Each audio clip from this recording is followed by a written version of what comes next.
Assalamualaikum warahmatullahi wabarakatuh. Alhamdulillahi rabbil alamin.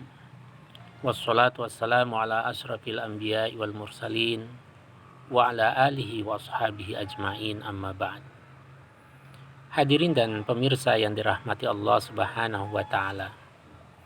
Tidak terasa kita sudah memasuki episode yang ke-11 yang terkait dengan amalan-amalan masyru', amalan-amalan yang disyariatkan oleh Rasulullah sallallahu alaihi wasallam, yang melakukannya mendapatkan keutamaan dan fadilah yang sangat besar.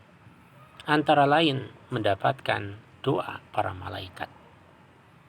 Yang ke-11 dari sekian tema yang sudah kita bahas yaitu memperbanyak sholawat kepada Rasulullah sallallahu alaihi wasallam.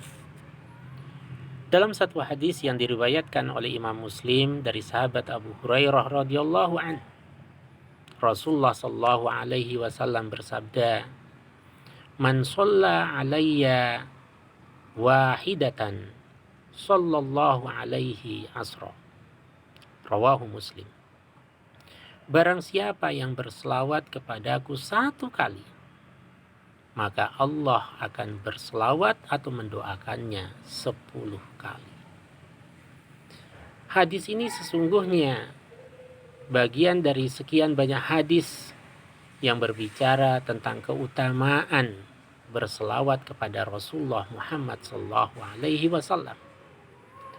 Dalam hadis lain yang diriwayatkan oleh Imam An-Nasa'i dari sahabat Abu Buraidah, Nabi sallallahu alaihi wasallam bersabda, "Man shalla alayya salatan wahidah, sallallahu alaihi asra salawatin, wa khuttat anhu asru khotiatin, wa rufi'at lahu asru darajatin." Barang siapa yang berselawat kepadaku satu kali, maka Allah akan berselawat atau mendoakannya 10 kali.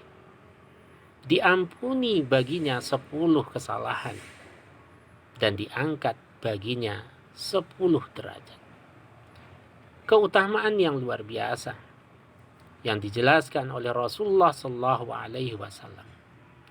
Bahkan ada seorang sahabat yang bernama Abdullah bin Amr bin As. Dia menjelaskan tentang keutamaan sholawat kepada Nabi.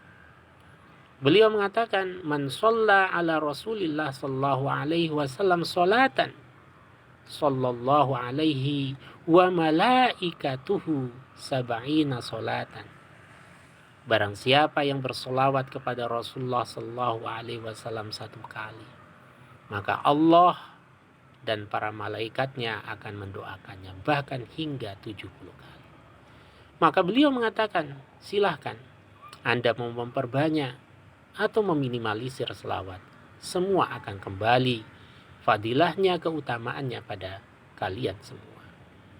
Maka hadis-hadis dan pernyataan para sahabat ini pun juga semakin mengungkapkan tentang betapa Nabi sallallahu alaihi wasallam sebagai sosok manusia ideal yang sesungguhnya tidak membutuhkan selawat kita, karena Nabi dijamin masuk surga. Tetapi justru dengan bacaan selawat kita itu, keutamaannya akan kembali kepada kita sendiri. Maka ketika Nabi sallallahu alaihi wasallam menyampaikan kepada kita untuk berselawat kepada beliau, bukan berarti karena beliau tidak selamat, karena beliau adalah orang yang maksum, yang dijamin surga, tapi justru memberikan peluang kepada umatnya untuk membuktikan kecintaannya kepada beliau. Karena orang yang mencintai beliau berarti orang yang mencintai Allah Subhanahu wa taala. Keutamaan kembali kepada dirinya, di mana Allah sendiri bahkan para malaikatnya turut mendoakan orang yang berselawat kepada Nabi sallallahu alaihi wasallam.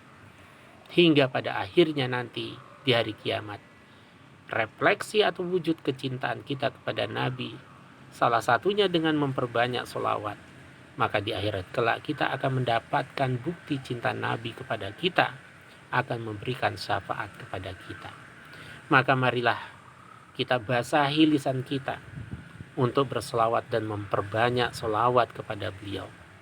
Karena dengan selawat sebagai bukti betapa kita cinta kepada Nabi sallallahu alaihi wasallam, betapa kita meridhoi beliau dan mengharap ridho beliau dan keridhaan Allah Subhanahu wa taala dan para malaikatnya, yang pada akhirnya kita berharap mendapatkan syafaat dari baginda Rasulullah Shallallahu Alaihi Wasallam. Semoga kita termasuk umat pilihan beliau, kita termasuk umat yang mencintai beliau, dan pada akhirnya kita termasuk umat yang akan mendapatkan syafaat beliau di hari kiamat kelak. Semoga bermanfaat. Assalamualaikum warahmatullahi wabarakatuh.